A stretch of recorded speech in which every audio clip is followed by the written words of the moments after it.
पंकज टिब्रेवाल जुड़ रहे हैं। पंकज, बहुत बहुत शुक्रिया बात करने के लिए हमारे साथ शो पे। आपके पीछे एक बहुत ही शानदार सा बुल का पिक्चर नज़र आ रहा है मुझे। ये आप हमें छेड़ने के लिए लगाएं कि अभी कोई बुल आने वाला नहीं है आसपास, या आप ये होप दे रहे हैं हमें कि देखिए घबराइए मत, बुल रन बरकरार है और कुछ महीने के बाद वापस हम अपवर्ड जर्नी शुरू कर देंगे। गुड मॉर्निंग अजय भाई। अगर आप देखें तो लास्ट 6-8 महीने से हम कॉशियस मार्केट पर काफी साउंड कर रहे हैं और हमारा ये व्यू था कि आने वाले समय में महंगाई दर काफी तेजी से ऊपर आएगा और सेंट्रल बैंकर्स कहीं ना कहीं मार्केट में ये यार एक मिनट, मैंने काफी काफी बिहाइंड चल रहा है। एंड अब हमें लग रहा है कि कहीं ना कहीं सेंट्रल बैंक ओवर ऑब्सेस्ड हो गए हैं इन्फ्लेशन को लेके।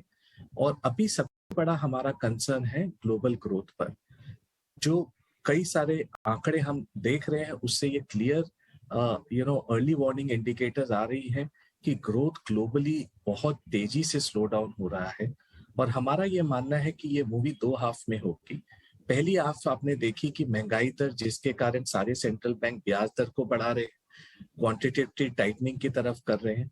और इंटरमिशन के बाद जो दूसरा हाफ आएगा उसमें आप देखेंगे कि सेंट्रल बैंकर्स नवंबर के बाद जब यूएस में इलेक्शन खत्म होंगे उसके बाद ये कॉग्निजेंस लेंगे कि कहीं ना कहीं ग्रोथ सैक्रिफाइस हुई है, अनएम्प्लॉयमेंट रेट बढ़ने लगा है और जो 401 के प्लान यूएस में जो हर नागरिक के पास है वहां पर बॉन्ड, इक्विटी, क्रिप्टो सब जगह लॉसेस हैं।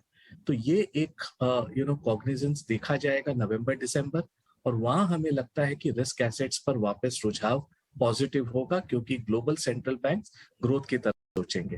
तो नेक्स्ट 3-4 महीने में हमें लगता है एक अच्छा मौका मिलेगा मार्केट में। नेक्स्ट 2-3 महीने में आप अपने गन पाउडर, आप अपने कैश को रेडी रखिए और डिप्लॉयमेंट के लिए समय मौका मिलेगा। उस समय फिर आप भयभीत ना हो। अगर अच्छे कंपनियां, अच्छे बिजनेस आपको अच्छे सस्ते दाम पर मिले और निवेशकों को जो इक्विटी में अंडरवेट है, ये मौका अच्छा रहेगा नेक्स्ट 6 महीने में आपको निवेश करने का। पंकज भाई, मैं आपसे गुजारिश करूंगा आप 2 मिनट पंकज, आपने पूरा मैटर सुना भी होगा, आपका क्या व्यू निकल कर आ रहा है? क्योंकि रिफाइनरी स्टॉक्स पर एक व्यू ये भी था कि शायद जिस तरह के इनके जीआरएम्स थे वो भी अनप्रेसिडेंट लेवल्स थे, उतने भी एक्सपेक्ट नहीं किए जा रहे थे। और जिस तरह से अब ये विंडफॉल टैक्स रिफाइनर्स पर लग सकता है, तो आपको लगता है कितना डेंट पड़ सकता है रिलायंस जैसे स्टॉक को? माफ करिएगा, हम stock as per regulation stock specific इस न्यूज पर अगर आप रिएक्शन इस न्यूज पर अगर आपको रिएक्शन देना चाहें तो, इस स्पेस पर आपको रिएक्शन देना चाहें तो। अभी न्यूज ब्रेक हुआ, जैसे जैसे मैं आपके इंटरव्यू देख रहा था, तो अभी हमारी टीम वर्कआउट करेगी कि क्या फाइनेंशियल इम्पैक्ट हो सकता है, तभी हमें पता चलेगा कि क्या ओवरऑल सेक्टर इम्पैक्ट है। अभी इस समय कहना कुछ भी मुश्किल है और स्टॉक स्पेसिफिक कमेंट हम नहीं करते। पंकज, एक बार के लिए स्टॉक्स की बात ना करें, हम इस ओवरऑल मूव की बात करें। पहले हमने देखा कि स्टील में भी यही हो रहा था, स्टील प्राइसेस अनप्रेसिडेंटेड लेवल पे जा रहे थे और गवर्नमेंट ने स्टील के ऊपर आके ये टेम करने के लिए इन्फ्लेशन और डोमेस्टिक बायर्स को बहुत ज़्यादा प्राइस ना देना पड़े, क्योंकि रियल एस्टेट लॉबी बोल रही थी कि साहब हमें बढ़ाने पड़ रहे हैं दाम, तो कंज्यूमर पे इम्पैक्ट ना आए, इसलिए उन्होंने स्टील को किया। उसके बाद यही हाल कुछ एग्री कमोडिटीज़ में देखा, हमने तेल में देखा, हमने वीट में देखा, एडिबल ऑयल। अब डोमेस्टिक फ्यूल्स के ऊपर ये इंश्योर करने के लिए कि बाहर सारा फ्यूल ना चला जाए, डोमेस्टिकली भी बिके। मेरा एक व्यू ये है आपसे पूछने के लिए कि हमारे पास फ्यूल के मैन्युफैक्चरिंग में या प्रोडक्शन में कोई कमी तो एक्चुअली है। अगर ये सारी रिफाइनरीज बाहर ही भेज रही थी, चेन्नई पेट्रो, एमआरपीएल, रिलायंस, जो भी कहिए, लेकिन देश में कोई फ्यूल की कमी तो बन नहीं रही थी। तो ये अभी अर्ली होगा कि ये इनका बिजनेस मॉडल कंप्लीटली हिल गया फॉर नाउ, या ये एक परमानेंट चीज आई है? आप कैसे देख रहे हैं इस प्रोटेक्शनिस्ट, ओवरऑल प्रोटेक्शनिस्ट मूव को?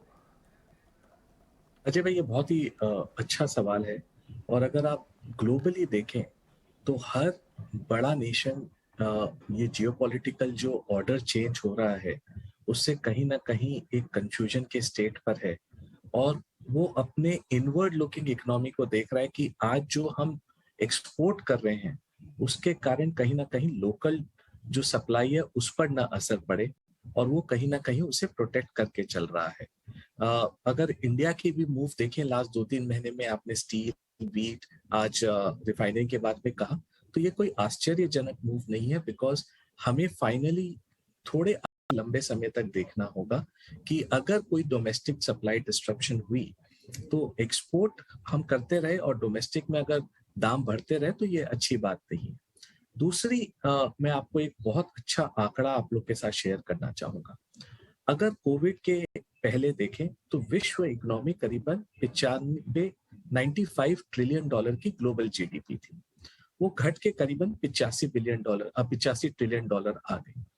उस दौरान जब घटी तो टोटल जो कमोडिटी प्रोड्यूसर्स थे, चाहे वो क्रूड हो, नेचुरल गैस हो, मेटल्स हो, फूड प्रोड्यूसर हो, उनका कंट्रीब्यूशन ग्लोबल जीडीपी में करीबन 8 से 9% था। लेकिन लास्ट 2 साल में ये 8 से 9% बढ़ के करीबन 16% हो गया।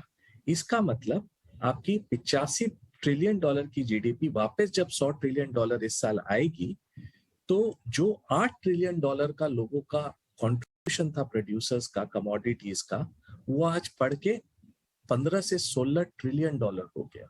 इसका मतलब जो इंक्रीमेंटल 6-7 ट्रिलियन डॉलर है, जो इंक्रीमेंटल जीडीपी में ग्रोथ आई है ग्लोबली, वो सारे अधिकतर प्रोड्यूसर्स के पास कॉर्नर हो गए।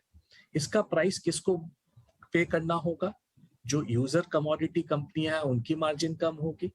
गवर्नमेंट कहीं ना कहीं एक्साइज ड्यूटी काट के, कहीं ना कहीं सब्सिडाइज फर्टिलाइजर सबको करके वहां उनको भरना होगा, और आप और हम कंज्यूमर्स को भरना होगा। तो ये बड़ा किटी है।